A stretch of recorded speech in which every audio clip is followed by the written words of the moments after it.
I'm Patrick Grimm, and I'll be your guide through philosophy of mind. The philosophy of mind represents intriguing questions regarding minds and brains that run from the mysteries of consciousness to prospects for thinking machines.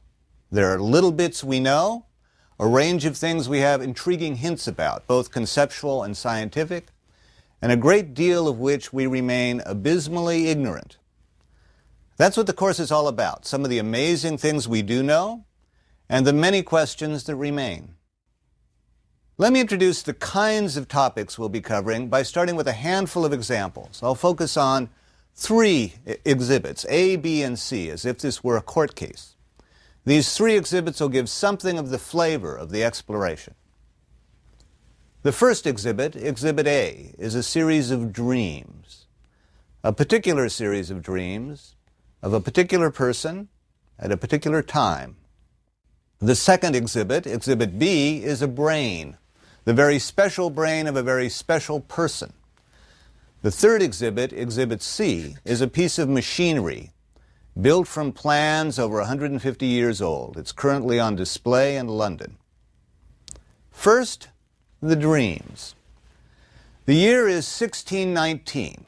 The 30 Years' War is continuing between the Catholic forces of the Holy Roman Empire and the Protestant princes of Northern Europe.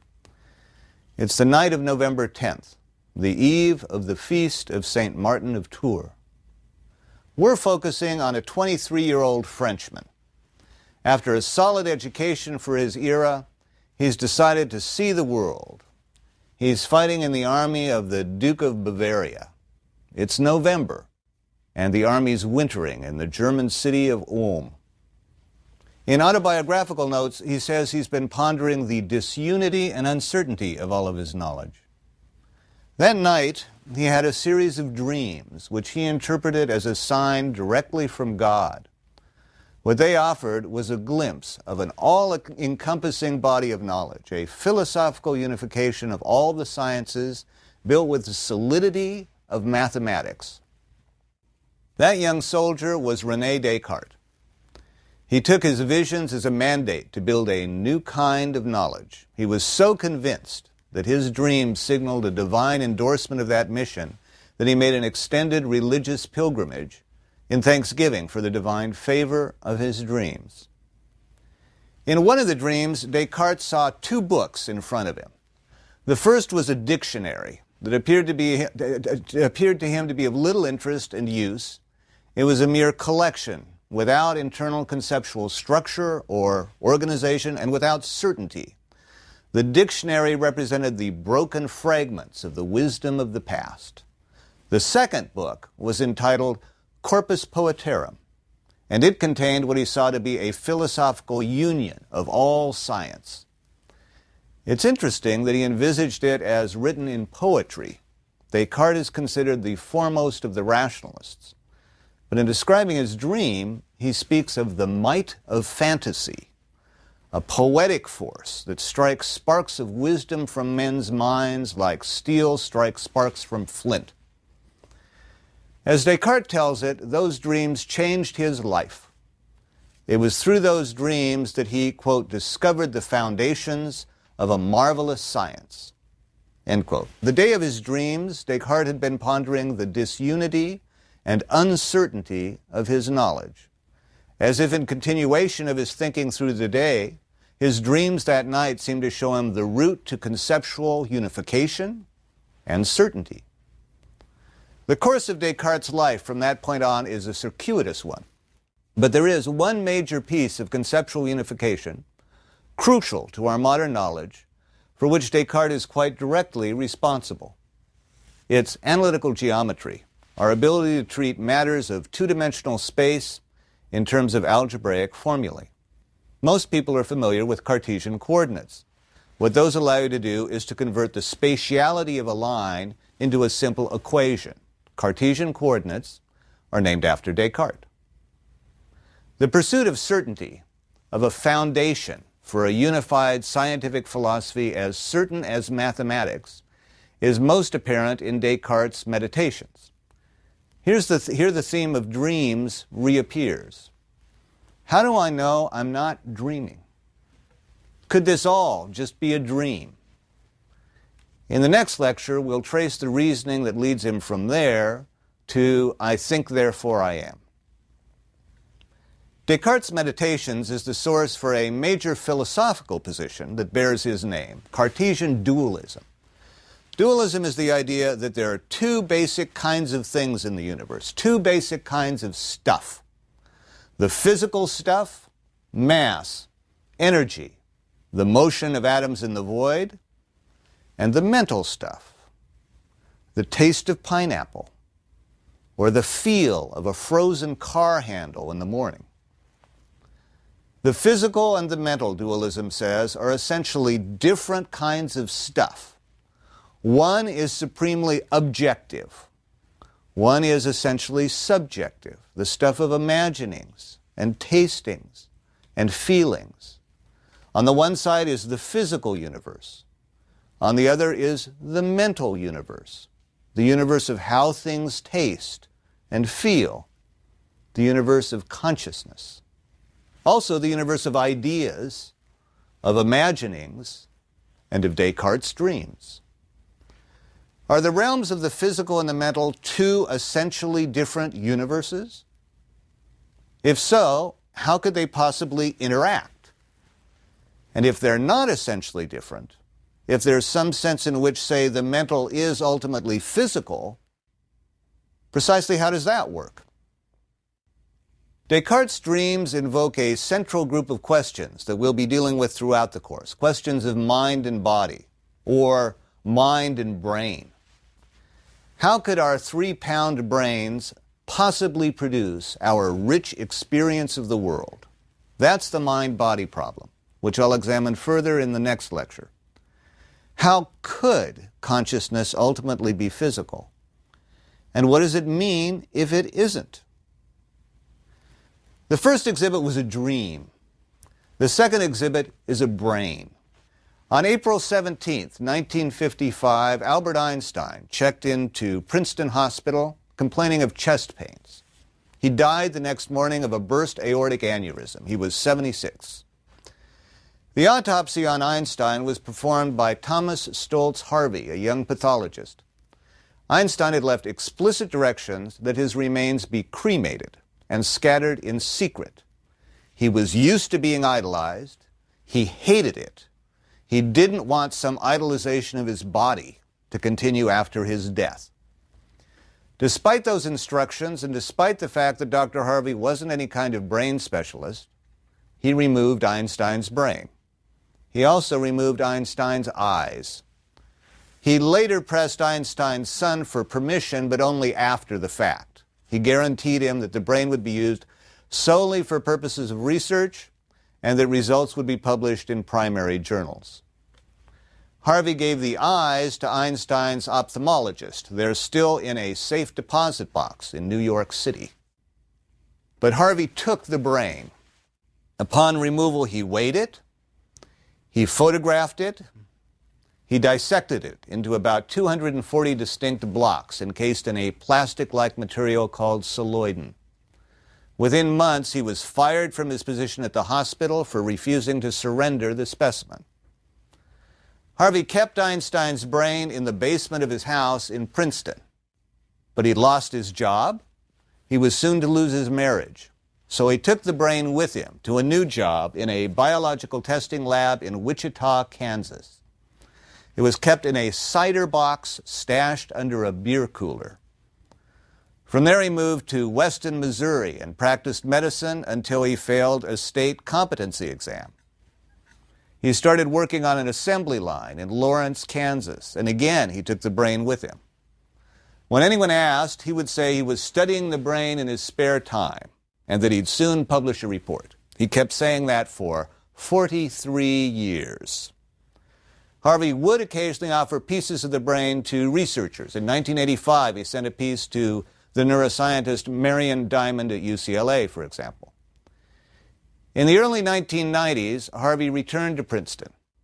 He met a magazine writer named Michael Paterniti, and together they conceived the plan of a cross-country trip to California to meet Einstein's granddaughter. Einstein's brain traveled to California in the trunk of a Buick Skylark. Paterniti eventually published a book about the trip called Driving Mr. Albert. Around 1995, Harvey sent a fax to Sandra Witelson, a neuroscientist at McMaster University, asking if she'd like a part of the brain. She'd never made such a request. She'd never met Harvey in her life. Quote, needless to say, she says, quote, it was unexpected, end quote. McMaster University now has about a fifth of Einstein's brain. And in one of the few responsible acts of his life, Thomas Stoltz Harvey then returned the remainder of Einstein's brain to the pathology department at the University Medical Center at Princeton. So what is Einstein's brain like? Did Einstein have a particularly big brain? No. His brain was in the average range, rather on the smallish side. Was there anything special about Einstein's brain? Can you look at it and see wherein his genius lay? There are some tantalizing hints that the answer might be a qualified yes. One part of Einstein's brain, you may remember, had been sent to Marian Diamond at UCLA. Her group published a study indicating that the brain had an unusually large ratio of glial cells to neurons. It's not clear that's correct. Controversy remains regarding Diamond's study. But even if it were true, we have to admit that we don't really know what it is that glial cells do. A later study by Witelson's group at McMaster University is perhaps more interesting. What it shows is that Einstein's brain was different in terms of overall anatomy. If you put your hand above and a little behind your ears, your hand will be over your parietal lobes. Einstein's brain was within normal limits everywhere except there.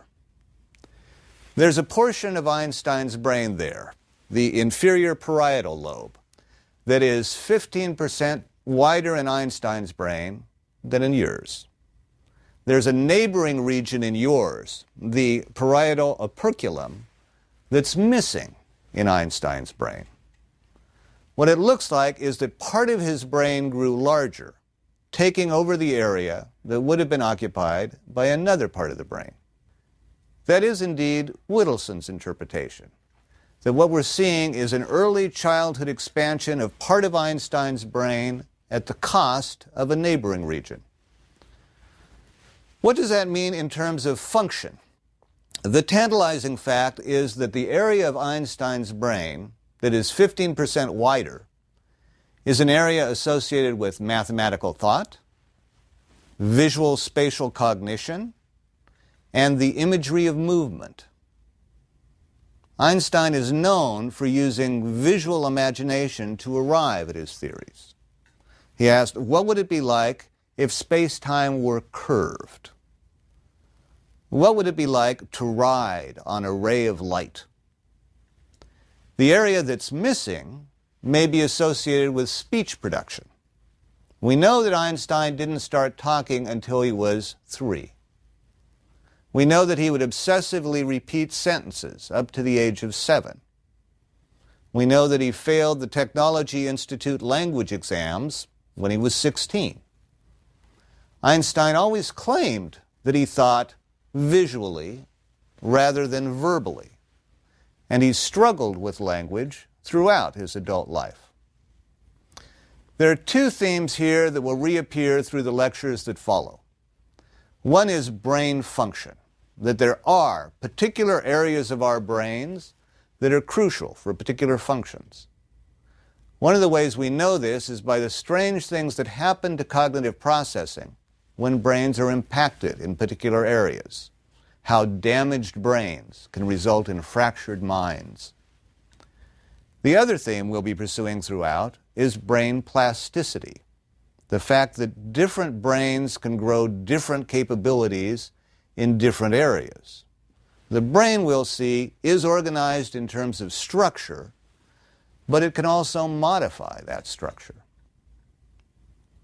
Here there are a whole range of questions. We think that we perceive the world a certain way, that light comes to our eyes, sends signals to our brain and is processed in an inner theater. But do things really happen that way? Could they really happen that way? Or is the brain doing things that we don't know about? Are we interacting with the world, seeing and thinking in ways we don't even realize? Here there are lots of surprises. Together we will explore some of the mysteries of consciousness. So far I've talked about Exhibit A, Descartes' dream, and Exhibit B, Einstein's brain. The third exhibit I want to offer is a piece of machinery.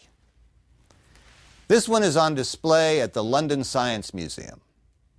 It's made of brass and steel with columns of interlocking gears. It's called a difference engine. Between 1820 and 1830, Charles Babbage drew up plans for a machine that would calculate and print tables of logarithms. He called it difference engine number 1. According to the plans, it would have had 25,000 parts. It would have been 8 feet high, 7 feet long, 3 feet deep, and would have weighed thousands of pounds. It would have been driven by steam. He got financing for it from the British government. Many of the parts were actually machined. But difference engine number 1 was never built. One of the reasons it wasn't completed is that it was so difficult at the time to machine the parts that Babbage had designed. Another reason it was never built was problems with financing. Babbage kept having to beg more money from Parliament, and his machinist was holding him over a barrel. When the last bill was paid in 1830, the total came to 17,470 pounds. The steam locomotive John Bull, built in 1831, about the same time, had cost only 784 pounds. Babbage's logarithm machine had already cost more than 20 locomotives, and it still wasn't anywhere near complete. A third reason it was never built was that Babbage came up with a different design, a better design, actually 2 designs. One was difference engine number 2. That wasn't completed in Babbage's lifetime either, but it was built by the London Science Museum in the early 1990s. That's the piece of machinery now on display. Babbage's other design was the Analytical Engine. It too would have been made of steel and brass gears. It too would have been driven by steam. But the Analytical Engine wouldn't have been limited to merely computing logarithms. Its range would have been all of mathematics. The Analytic Engine would have been able to compute anything. What Babbage designed in the middle of the 19th century, well before the Civil War, well before Edison invented the light bulb, was a steam-driven, all-purpose computer. What would the world have been like had steam-driven computers been available in 1840? What if the information revolution had come simultaneously with the Industrial Revolution? That is, in fact, the theme of a novel by William Gibson and Bruce Sterling. What if Babbage had succeeded? The novel is called The Difference Engine. This brings up a third batch of questions we'll be addressing. Could a machine be more than a calculating device? Could a machine really think? Think creatively, for example. Could it be genuinely intelligent in the way that people are? Even further, could a machine really feel in the full sense that we feel? Could a machine be conscious? If that seems outrageous to you, let me offer you a question from Marvin Minsky, one of the pioneers of artificial intelligence. Aren't you a machine? A meat machine that thinks creatively, that is genuinely intelligent? Aren't you a machine, a meat machine that feels? What's so special about the meat? I've offered exhibits A, B, and C, the dream, the brain, and the machine, as a first sketch of the kind of topics we'll be dealing with. When you ponder the relations between these, what's the relation between mind and brain? What is it about machines that would allow them to think, or would forever prevent them from real intelligence? Those are the questions in philosophy of mind. There's a further historical link between the first and the last of our exhibits, a link between Descartes and Babbage, between the dream and the machine. Toward the end of his life, René Descartes was summoned as a tutor by Queen Christina of Sweden.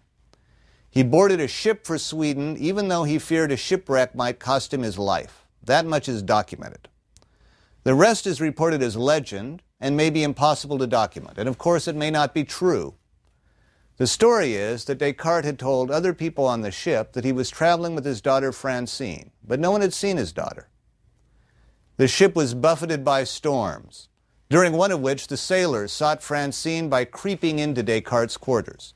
What they found was a large box, inside of which was an automaton, a life-size clockwork doll that moved, they thought, just like a real girl. Descartes' daughter was a machine. The legend continues that the superstitious sailors thought Francine was an item of black magic and that the captain ordered her thrown overboard. We do know that Descartes had attempted to build automata, figures animated by clockwork, earlier in his life. We also know that Descartes, though he never married, did have a daughter out of wedlock. She had died of scarlet fever years before he left for Sweden. Descartes is said to have spoken of her death as the greatest sorrow of his life, and her name was Francine. That story is written in terms of minds, machines, dreams, and emotions, and we'll be talking about those too. It's clear that our topic areas are wide-ranging: minds, brains, and machines. As such, they are clearly the stuff of psychology, computer science, and the neurosciences. We will, in fact, be drawing heavily on those fields throughout the course. I want to say a bit more, however, about what makes the approach that I'll take a philosophical approach, why this is philosophy of mind.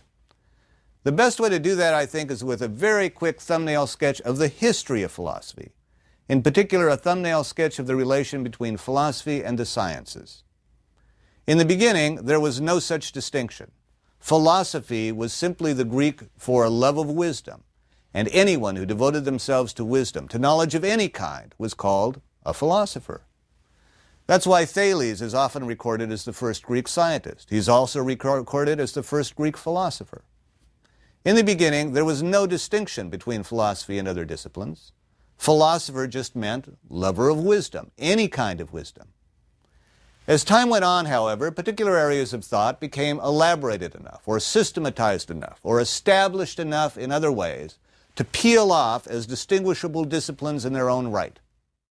One of the first to peel off was mathematics. Pythagoras and the Pythagoreans, who gave us both the Pythagorean theorem and the existence of irrational numbers, they undoubtedly considered themselves philosophers, not mathematicians. In fact, the Pythagoreans drew no distinction between number theory, musical theory, and the speculation on the role of number and harmony as basic philosophical principles in the universe. Only later, in Euclid, and interestingly enough, in the systematic axiomatization of geometry, does mathematics start to be treated as a distinct field in its own right. Now you've got philosophy here and mathematics over here. Astronomy is probably the next discipline to peel off, though in the archaic amalgam of astronomy and astrology that appears in Ptolemy. Most importantly, astronomy peels off only with a substantial step in systematization around 100 to 150 AD, Ptolemy's Almagest, and with an applicable technology of astrological prediction. Until after Isaac Newton, there's no physics. Newton thought of himself as a natural philosopher. Only with the astounding intellectual achievement of his Principia of 1687 was there a field distinct enough with its own Newtonian systematization, with its own experimental techniques, to be thought of as a separate field of physics. Usually people refer just to Newton's Principia. The full title is Philosophia Naturalis Principia Mathematica, the mathematical principles of natural philosophy. Other disciplines have peeled off in our own century. There used to be part of philosophy called philosophy of man. With the development of ethnographic techniques in the early 20th century, and with its own smatterings of theory, philosophy of man became the science of anthropology. The key here is the same throughout. Once an area has some real systematization, agreed theoretical basics and/or experimental techniques, it becomes a science on its own. But here are also more ambiguous cases. Some of what used to be called social philosophy, as in social and political philosophy, part of that's now called sociology, but not all of it. It was essentially the agreed parts, pursuable by agreed techniques, that became the science of sociology. The controversial parts, especially about social values, those remained as part of philosophy. Much the same happened with philosophy of language. Some of that became linguistics, a science in its own right, but there are plenty of questions that remain. It was only the easy and systematizable questions that became the science of linguistics. The story is essentially the same in that part of philosophy called philosophy of mind. William James taught philosophy at Harvard from the 1880s to 1907, and he's of course known as a proponent of philosophical pragmatism. But it was through his influence that parts of philosophy of mind started to be seen as developed enough to count as a science, the science of psychology. James once said, "The first lecture in psychology that I ever heard was when I delivered." William James published The Principles of Psychology in 2 volumes in 1890. It still reads as half philosophy, half psychology. William James was a philosopher and psychologist. His brother Henry James, the novelist. But The Principles of Psychology was so well written, with such literary flair, that people quipped that William James was the real novelist of the 2 brothers, a novelist who wrote about psychology. Henry's novels, on the other hand, are known for their deeply psychological insights. He was a psychologist who wrote novels. A publisher convinced William James to create a shorter book to use as a classroom text, which came out as Psychology, the Briefer Course. The original longer book became known as The James. The briefer course became known as the Jimmy. That was the birth of psychology. About the same time in Europe, the break between the philosophy of mind and what was conceived of as the science of mind took the form of psychoanalysis. Freud's first book on aphasia was published in 1891. The term psychoanalysis was coined in 1896. And later, with somewhat different histories, neurophysiology and neuropsychology became established as sciences. Story throughout is the same. The easier stuff becomes the science, the stuff that's more readily systematized and that yields to experimental technique. The harder stuff is the questions that are not only unanswered, but that we're not even sure how to answer. Those are the fundamentally controversial bits, areas in which we're not even sure what basic theory should look like. Those are the areas in which we don't yet even quite know what we don't know. All of that remains part of philosophy. That's the philosophy of mind. The goal of philosophy of mind is a unified understanding of mind and its place in the world. The focus is on conceptual clarification, the disentangling of complex questions, and the careful examination of alternative approaches. Its major tool is rational argument. Philosophy has always thrived on controversy. One goal of this course is to clarify the core areas of controversy in philosophy of mind. What are the arguments behind dualism that have led most contemporary philosophers to reject it? What is it that we see when we see color? Are there reasons to think that consciousness is forever beyond the reach of science? I'll sometimes be arguing for a particular approach to questions like these, but I'll never be laying down a single dogmatic answer. In each case, I'll be trying to capture the excitement of intellectual controversy by laying out issues in terms of a range of intellectual options and alternatives. Here's a rough roadmap for the course. The first 6 lectures will lay out basic concepts, classical theories, current hypotheses in philosophy of mind. Functionalism has emerged as a dominant trend in current research and will follow its lead in the next 6 lectures. Those concentrate on perception, our conceptions of ourselves, and minds as they function in the world. Real robots play an interesting role in that exploration. In a third section of the course, I'll focus on questions of intelligence, yours and mine, but also the idea of artificial intelligence. Just how much alike and just how different are brains and computers. The final 6 lectures of the course focus on subjective experience and the continuing mystery of consciousness. At every point, I'll be talking about philosophical theories, but also about the structure of brains and the most recent data from the neurosciences.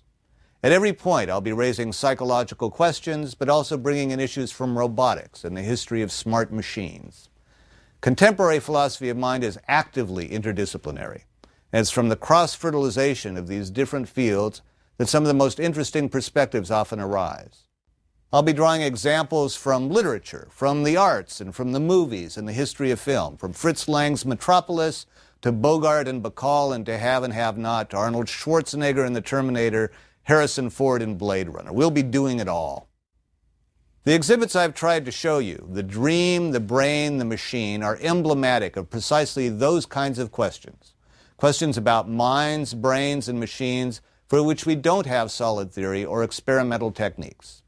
These are the questions about minds, brains, and machines for which we do not even know yet quite how to look for answers. There is, by the way, one piece of equipment you'll need for this course. In order to do philosophy of mind, you'll have to get hold of a mind. Well, isn't that lucky? You already have a mind. You therefore have the necessary prerequisites for the course. That's not a very good joke, but it does highlight something that'll come up again and again in our work. In order to do philosophy of mind, you need a mind in two senses. What we're talking about is the mind, so you'll need a mind to examine in the same way you'd examine language in philosophy of language or politics in political philosophy. The mind is the object of our study. Call that the objective side. But of course you couldn't philosophically examine anything without a mind. It's the necessary tool for any examination at all. So it's you, with your mental equipment, that is subjecting this thing to study. You're the subject as well. In this discipline, unavoidably, your mind is both subject and object. That may be part of what makes some of these questions so interesting. It may also be part of what makes them so hard. In the next lecture, I'll dive right into one of the central issues, the mind-body problem.